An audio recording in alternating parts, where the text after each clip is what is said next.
On the afternoon of April 23, 2006, police learned about the untimely passing of the Richardson family.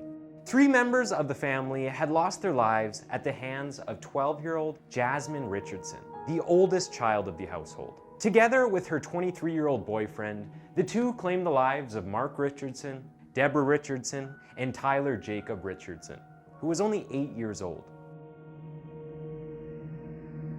Many locals were left baffled by how such a young girl could do such a thing. However, eyes soon turned toward her much older boyfriend, Jeremy Steinke, with many people believing that he may have been the mastermind behind the crime. As always, welcome back to Twisted Minds. My name's James, and this is the case of Jasmine Richardson.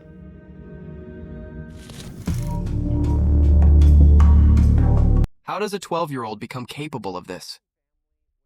The shock of Jasmine's age hits hard, but what's even more chilling is how love, or what they called love, could turn so dark. This case isn't just about a crime. It's about how young minds can be twisted. Was Jasmine manipulated by Jeremy, or was she already on this path? Let's dive into their world and try to understand the forces that led to this unthinkable tragedy. For the kids to grow up, all things considered. However, things could have been much worse, and all in all, the family seemed to have been doing fairly well. Jasmine Richardson always felt as though she didn't fit in. This led her to adopt a gothesque style, often wearing all black and using heavy eyeliner.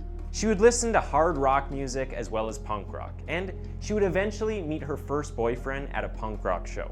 The details about Jasmine seem to differ depending on what source you get your information from.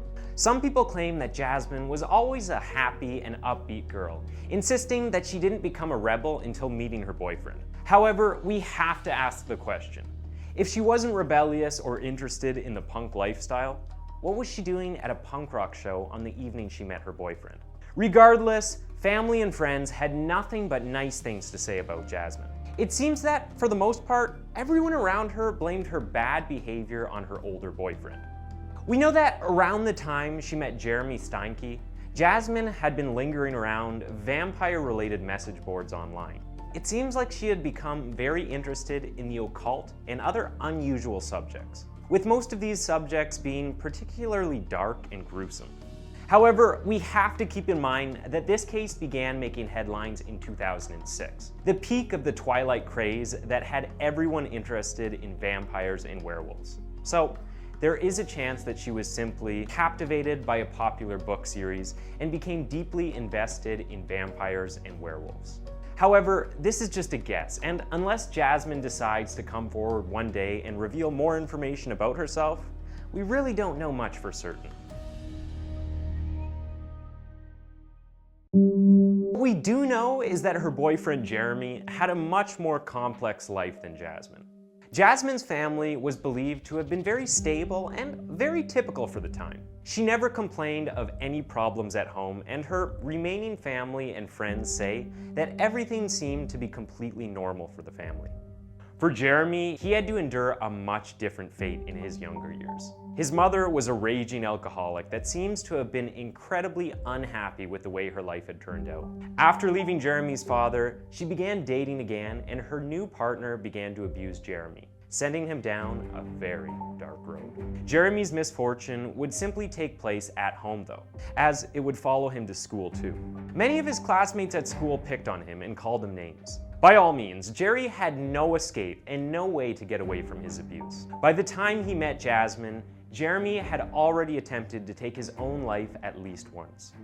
From around the age of 13, Jeremy is said to have fallen off the deep end. He had developed the belief that he was a 300-year-old werewolf.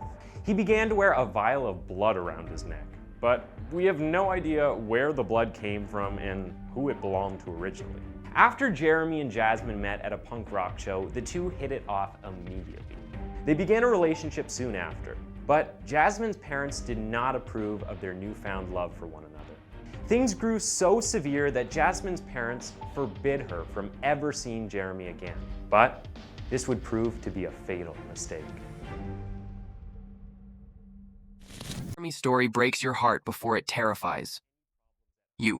Abused, bullied, believing he's a werewolf, his pain is real, but it doesn't excuse what he did. And Jasmine's parents, trying to protect her, had no idea they were pushing her closer to him. It's a gut punch reminder that forbidden, love can spiral into something deadly when trust breaks down. How could no one see the danger in their bond? This feels like a warning about listening to kids before it's too late. It wouldn't be long after Jasmine's parents forbade the relationship that Jeremy and Jasmine began to plot various ways that they would be able to be together. The two claimed that they were madly in love with each other. Because of this, when Jeremy found out about Jasmine's parents' decision to never let them see one another again, he lost his temper and began posting incredibly concerning comments online. Jeremy took to social media on April 3rd, 2006 and wrote, "Payment. My lover's rents are totally unfair. They say that they really care. They don't know what is going on. They just assume. Their throats I want to slit. Finally, there shall be silence. Their blood shall be payment." This seems like a very clear plan, suggesting that Jeremy wanted to take the lives of Jasmine's parents. However, police say that they have reason to believe that Jeremy wasn't the mastermind behind the plan at all.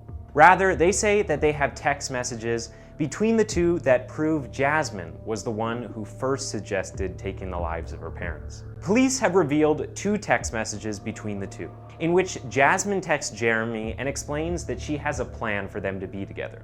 She said, "It begins with me killing them and ends with me living with you." Jeremy immediately jumped on board and sent her a message in response saying, "Well, I love your plan, but we need to get a little more creative with details and stuff." Not too long after that, Jasmine seems to have begun speaking openly about her plan with her friends at school. It seems that almost all of her friends were aware of her plan, but none of them had any reason to believe she was serious about it. According to police, each of the friends felt as though she was simply joking, or they simply didn't believe her. It's been reported that the night before the attack, the two decided to meet up and watch a movie together. We don't know how they managed to meet up against Jasmine's parents' wishes, but it's reported that they watched the 1994 film Natural Born Killers together before going their separate ways for the evening.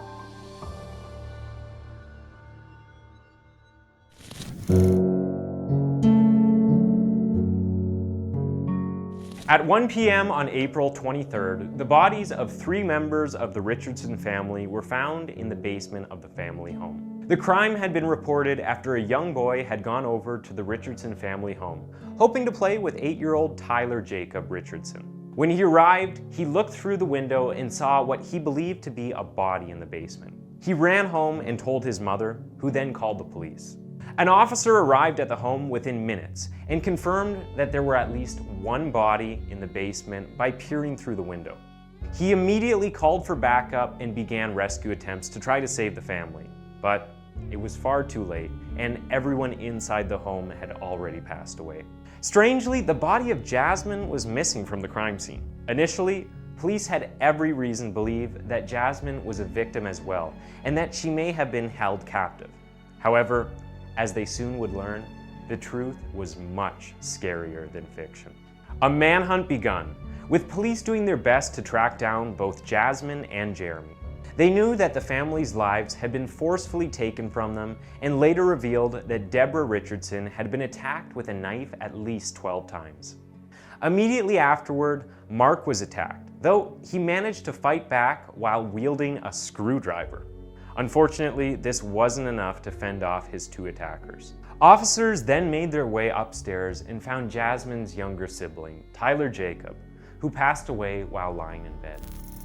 When police began sorting through Jasmine's belongings, they quickly realized that she was not a victim, but rather their prime suspect.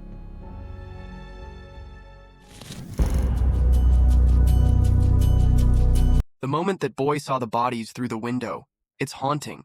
An 8-year-old Tyler killed in his bed by his own sister. The brutality is unimaginable, and the betrayal cuts deeper. Police thought Jasmine was a victim, but learning she was the mastermind? That's a twist that sticks with you. This case forces us to ask, how far can a child's rebellion go? It's not just a crime. It's a family destroyed by choices no one could predict. Police were able to track down both Jasmine and Jeremy within 24 hours. They used digital evidence to help their investigation. quickly learning that Jeremy had been involved in the crimes as well. They combed through many emails that were shared between the two, leading them to locate the couple inside of Jeremy's truck. They were taken in for questioning after witnesses reported hearing the two talking about taking someone's life. Jasmine insisted that she was not involved with the crimes, but evidence suggested that Jeremy had claimed the life of Jasmine's mother and father while Jasmine went upstairs and took care of her younger brother. In the end, police knew that the two were both equally involved in the crimes, and they were taken to court soon after being captured.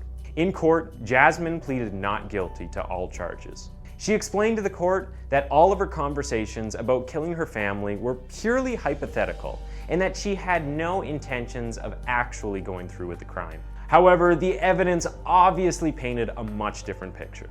By the time her trial had concluded, the jury decided that she was guilty of all charges and sent her to the maximum punishment. Considering she was only 12 years old at the time, Jasmine wasn't able to be sent to jail for life. Instead, her maximum punishment was 6 years behind bars, as well as 4 years of supervision in the community. A short while later, in 2008, Jeremy was sent to court and found guilty of all charges as well. Considering he was 11 years older than Jasmine, he was given 25 years in prison before being eligible for parole. But it's likely that he will remain behind bars for the rest of his life. What would you do if you saw the signs? Jasmine's not guilty plea feels like a slap in the face after all the evidence. 6 years for 3 lives? It's hard to swallow, especially knowing she and Jeremy wrote love letters with no remorse. Justice feels incomplete here, but it's also a reminder that kids aren't adults in the eyes of the law. Still, how do you move on from this kind of loss? The Richardsons' pain lingers, even if the courts moved forward. Jasmine went through intense therapy while she was locked away. Her caretakers were doing the best they could to make sure that Jasmine had a fair chance at life once she was released. She was given frequent psychiatric assessments to determine whether or not she was fit to handle the outside world. And by 2016, her results were shockingly positive. Over time, Jasmine began to express remorse for her actions after truly understanding the reality of what she had done to her family. By 2016, several mental health professionals said that she appeared to be genuinely sorry for what she had done and wanted to do her best to make things right and live a better life. By the time she was 22, just 1 year younger than Jeremy at the time of the crime, Jasmine was released from police custody. By the end of her time in custody, Jasmine's probation officer was quoted as saying, "You've indicated through your conduct that you have a desire to atone for what you did. Clearly, you cannot undo the past. You can only live each day with the knowledge that you can control how you behave." Jasmine's remorse after therapy. Can we believe it? At 22, she's free, while her family's gone forever. It's hard to reconcile her second chance with the pain she caused. This case leaves you wrestling with forgiveness, justice, and redemption. Can someone so young change? Or is the damage done? It's a heavy question we all carry after a story like this. Let's reflect on what it means to heal from such darkness.